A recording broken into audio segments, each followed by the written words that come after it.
Mercredi 31 mai 2017, messieurs, dames, bonsoir et bienvenue à ces 19h45 de la télévision Labari. Surtout, très bonne rupture de jeûne à vous. 19h45 que nous débutons avec cette brève. Plusieurs mois après la condamnation par la Cour d'appel des personnes impliquées dans l'affaire des bébés importés, la Cour a procédé à l'exécution de cette décision. Les accusés ont été placés dans les maisons d'arrêt. C'est l'exemple de Abdou Labo, déféré à la prison de Saï, et Madame Hamma Amadou Hadiza à Kolo.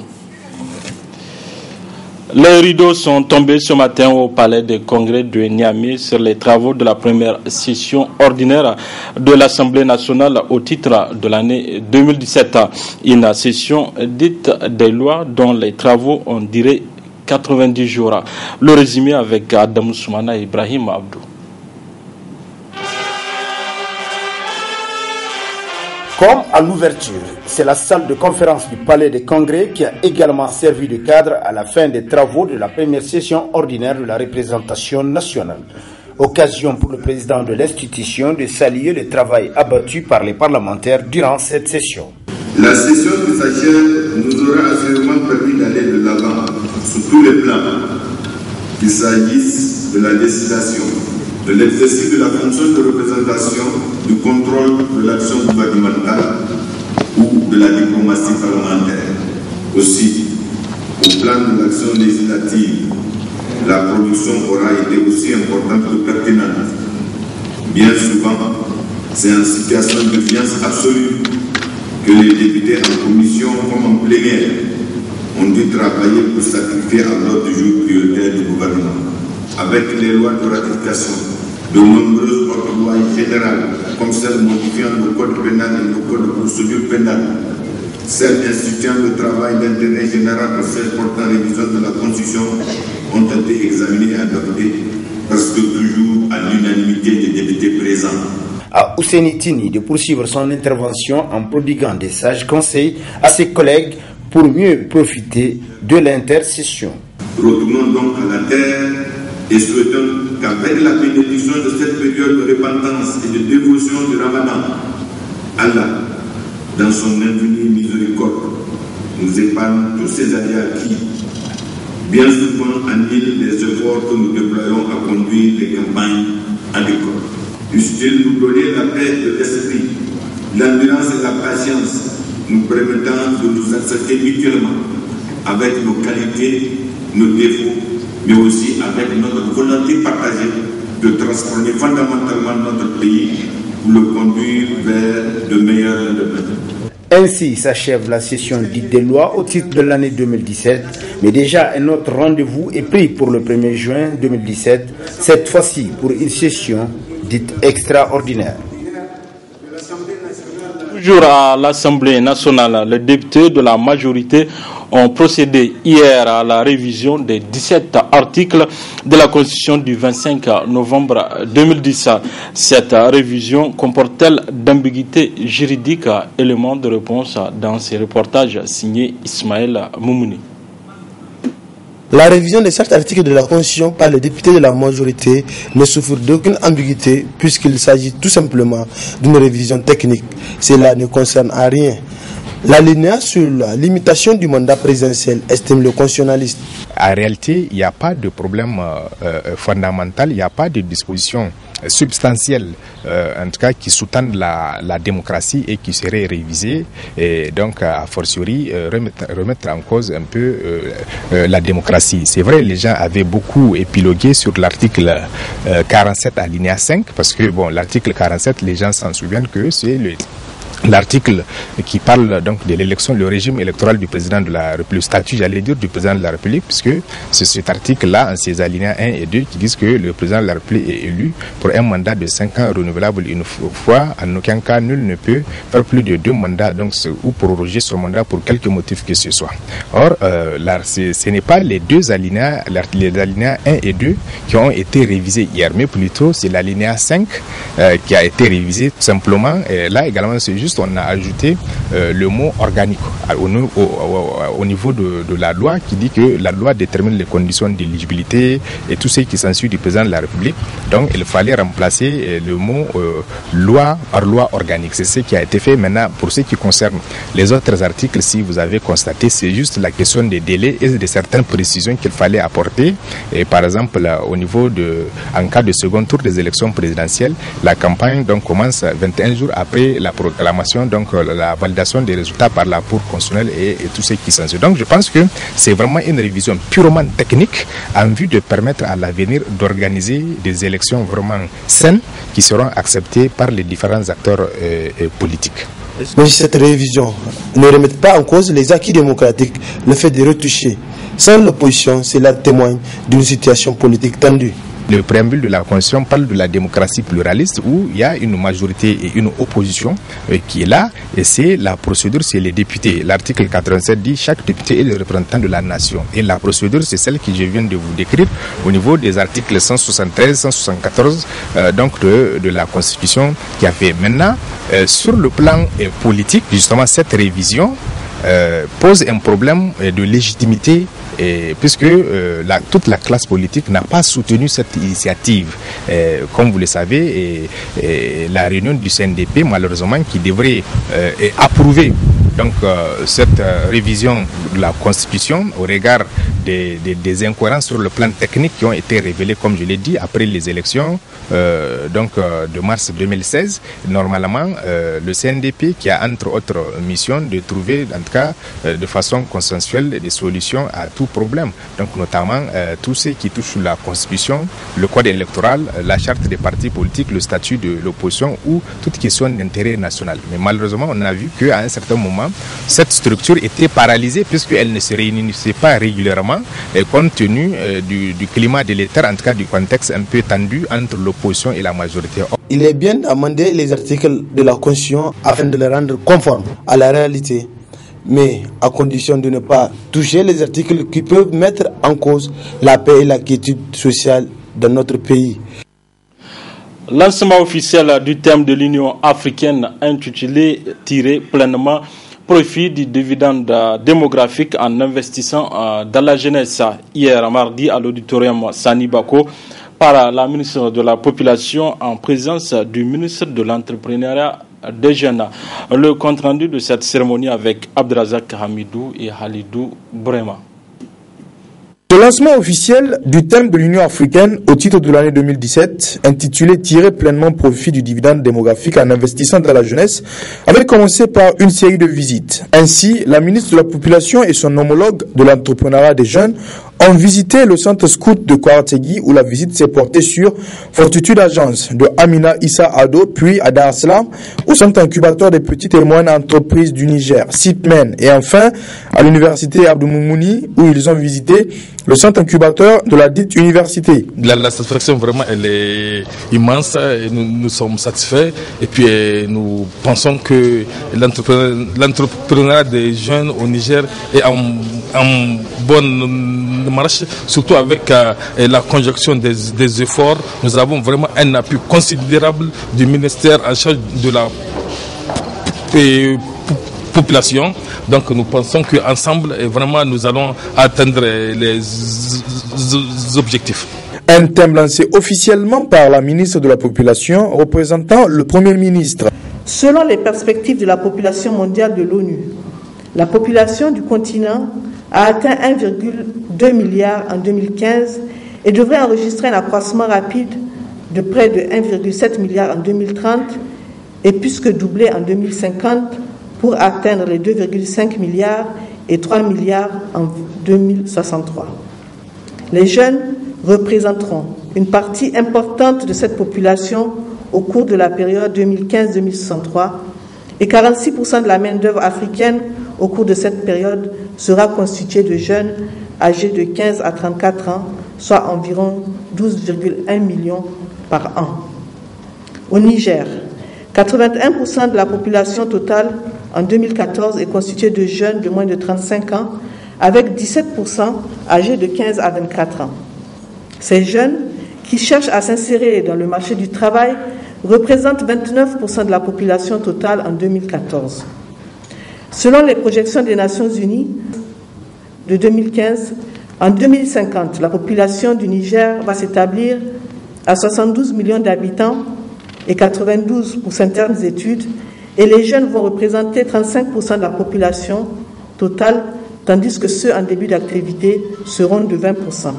Cette jeunesse dynamique, il est impérieux que nous investissions dans cette jeunesse, dans ce capital humain, pour tirer bénéfice afin de capturer le dividende démographique. Ce thème trouve toute sa pertinence dans notre pays où le nombre de jeunes n'a jamais été aussi élevé. Pratiquement 3 personnes sur 5 ont moins de 24 ans. Le Niger, à l'instar du monde entier, célèbre ce 31 mai la journée mondiale sans tabac. C'est sous le thème « Le tabagisme, une menace pour un développement durable ». Qu'est-ce qu'il faut retenir de cette journée? Élément de réponse avec Mokhtar Hakimou. Il est chargé de communication à l'OMS Niamey. On l'écoute. Vous savez, c'est devenu une habitude chaque 31 mai. Cette journée est consacrée à la journée de lutte contre le tabagisme. C'est pour ça qu'on l'appelle Journée mondiale sans tabac. Donc le monde entier célèbre cette journée pour démontrer une fois de plus le besoin qui est toujours pressant de lutter contre ce fléau qu'est le tabagisme. Donc c'est pour cette raison que nous sommes là aujourd'hui, pour qu'on puisse rappeler aux acteurs, aux décideurs, à la population l'importance de ce sujet qui reste encore un problème de santé publique dans pratiquement tous les pays et surtout les pays en voie de développement. Le thème aujourd'hui, c'est le tabagisme est une menace pour le développement durable. Et comme vous savez, maintenant, nous sommes dans l'optique des ODD, des objectifs de développement durable, qui sont au nombre de 17. Et si vous voyez le lien, l'impact qu'a le tabagisme sur l'atteinte de ces objectifs est énorme, pratiquement dans tous ces aspects de tous les objectifs de développement durable. Mais surtout dans l'ODD 3, qui est bonne santé et bien-être. Donc là, la lutte contre les maladies telles que les maladies cardiovasculaires, et les cancers et autres qui sont notamment des maladies évitables, mais qui en grande partie sont liées au tabagisme. Et autres conséquences qu'a le tabagisme, c'est des conséquences socio-économiques, c'est des conséquences sur l'éducation, sur le suivi des enfants, etc. Le tabagisme, pratiquement, quand on regarde, c'est un problème dans tous les domaines. Donc c'est pour ça que cette année, on a consacré ce thème qui est le tabagisme, une menace pour le développement durable. Le Niger a fait beaucoup de progrès parce que depuis l'adoption de la Convention cadre de lutte contre le tabagisme de l'OMS depuis 2005, je crois que le Niger l'a ratifié, ce qui est déjà une très bonne chose. Et dans ce sens, beaucoup de lois ont été votées, adoptées au niveau du Niger en lien avec cette convention dont le pays est maintenant engagé à mettre en œuvre. Rencontre ce matin des ONG et associations du secteur de la santé du Niger, Roassen, au SNAD, pour la journée d'information, de sensibilisation et de plaidoyer. Une rencontre qui vise à faire la promotion de la vaccination au Niger. Asma Oussedou et Halidou Brema. Cette journée d'information, de sensibilisation et de plaidoyer pour la promotion de la vaccination au Niger a regroupé les ONG et associations du secteur de la santé du Niger, Roassen. La directrice des immunisations parle des objectifs visés à travers cette formation. Le nœud du système de réussite du système de santé, c'est la réussite des actions de prévention. Et la vaccination est la clé de la prévention. Pour cela, nous avons fait énormément d'efforts en 30 années d'existence du programme national élargi de vaccination. Ces efforts, tout à l'heure, dans une des présentations, nous allons vous présenter ce que nous avons obtenu comme résultat encourageant. Mais néanmoins, il demeure certaines insuffisances qui font en sorte que nous avons besoin de concours de tous les leaders que vous êtes, leaders religieux, leaders politiques, chefs traditionnels, Bref, tous les leaders au sein de la société, nous avons besoin de leur concours pour qu'ensemble nous puissions réussir les actions que le ministère de la Santé s'est engagé à résoudre. Et ces actions concernent la bonne santé de la population. Qui parle de vaccination, qui parle de prévention, parle de la bonne santé de la population. Et le développement socio-économique ne saurait se faire sans une bonne santé. Donc on a besoin de tous vos concours. Ce sont nos enfants, ce sont nos sœurs, ce sont nos petits-fils, ce sont nos frères. Ensemble, nous voulons arriver à un niveau de santé optimal pour le Niger. Le secrétaire général de la région de Niamey, présent à la rencontre, se réjouit de cette initiative. Cette journée s'inscrit surtout dans le cadre du processus de renforcement des capacités afin de contribuer à l'atteinte des objectifs du développement durable ODD à l'horizon 2030, un des défis auxquels ont souscrit le système des Nations Unies et notre pays. Mesdames et Messieurs, l'insuffisance de la couverture vaccinale est surtout due à l'apanage du faible accès des populations aux informations essentielles sur les bienfaits des gains de la vaccination et parfois même de l'ignorance des mères qui abandonnent des séances de vaccination pour des raisons pas toujours évidentes. Parfois, la faiblesse des moyens et ressources alloués aux services de vaccination est due au financement des autres sollicitations sans cesse croissantes de l'État, comme le maintien de la sécurité et l'éducation. Alors, l'approche mondiale prône de plus en plus l'indépendance vaccinale, qui consiste à ce que chaque pays assure la disponibilité totale et continue des vaccins sur son territoire. Comme vous le savez, sur le plan épidémiologique, le Niger est confronté périodiquement à des épidémies, notamment la méningite, la rougeole, la coqueluche, l'hépatite E, avec des conséquences économiques et sociales, politiques et culturelles graves. Notons enfin que cette journée, organisée par Rosen, est parrainée par le gouverneur de la région de Niamey. Ramadan, un mois au cours duquel les musulmans multiplient les bonnes œuvres, entre autres le jeûne. Mais il n'est pas permis à certaines catégories de croyants de jeûner. À qui a exempté le jeûne? Réponse avec le prédicateur frère Ismaël Mohamed. Bien, ce sont d'abord les gens qui sont frappés d'un âge très très avancé, qui ne peuvent pas supporter la faim. Il y a également des gens qui sont malades. Cliniquement, ils sont malades, c'est à peine même s'ils peuvent manger, même s'ils étaient hors du mois de Ramadan. Il y a également, on a dit les gens qui sont très âgés, des gens qui sont malades, ceux-là, on les dispense pour les circonstances dans lesquelles ils se trouvent. Maintenant, il y a cette dispense qui est accordée également aux voyageurs. Aujourd'hui, quand vous voyagez, vous prenez un bus, même climatisé, il vous est loisible de rompre le jeûne, mais il vous est également permis de poursuivre le jeûne. Moi, je suis partisan de cela qui, tant que je peux, ce n'est qu'une liberté permissionnelle qu'on vous a accordée. Alors, moi, si je sais que je peux résister à mon jeûne, mais je ne le romprai pas, même en voyage. Une femme qui est en état de menstru, elle ne peut pas jeûner. Il y a également ces femmes qui sont en couche très fraîche, et même pas très fraîche d'ailleurs, même si, en fait, elle doit savoir si en s'abstinant de manger, elle n'entrave pas, n'est-ce pas, son organisme qui ne produirait pas le lait pour nourrir son enfant, qui finalement, lui, sera attaqué par une quelconque maladie. C'est à ce genre de femmes-là, il est évidemment permis de suspendre le jeûne, quitte à le rembourser par la suite. Mais le sacrifice en islam ne veut pas dire attenter à sa vie ou mettre sa vie en danger. La ikraha fi din. Si elle est capable de le faire, et c'est pourquoi le prophète sallallahu alayhi wa sallam, dans ce mois qui est terminé la Sha'ban, le prophète sallallahu alayhi wa sallam, dans la première quinzaine de jeûner. Et pourquoi? Il y a de la pédagogie dans l'enseignement du prophète. C'est-à-dire, il y a des gens qui n'ont plus connu le jeûne depuis le Ramadan passé.